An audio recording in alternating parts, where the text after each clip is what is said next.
Hello, it's John Heaton, and this evening, just for a change, I thought I'd do.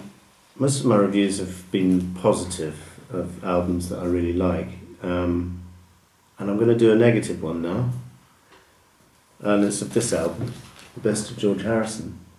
And the first thing to point out, there's nothing wrong with the music inside this album, but I do have a complaint, a big complaint about this compilation, and I'll tell you why. First of all, George didn't approve it, and EMI put it out anyway, a year after he left EMI and went to Warner Brothers. And the most scandalous thing about it is it's half Beatles and half solo. And so I'm not sure if it was supposed to appeal to a casual George Harrison fan.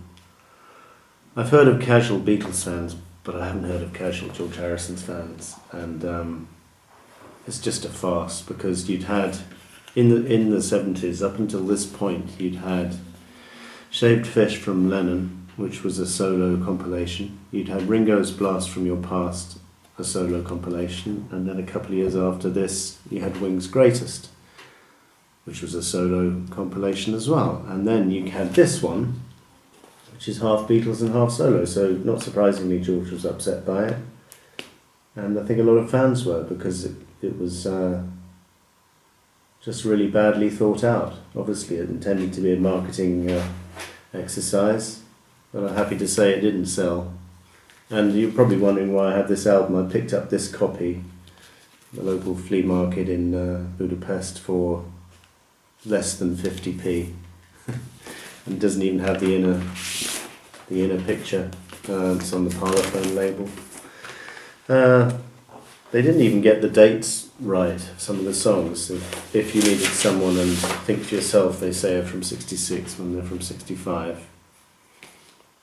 It's just terrible packaging, look at that. The only good thing to say about this is it's got the Bangladesh single on it, which was unavailable on an album.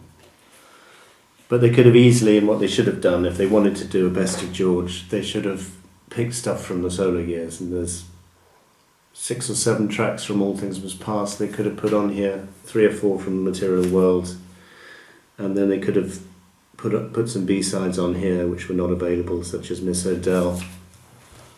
But they didn't, and so you've got things like Here Comes the Sun and something which belong on Abbey Road, not on some cheap compilation.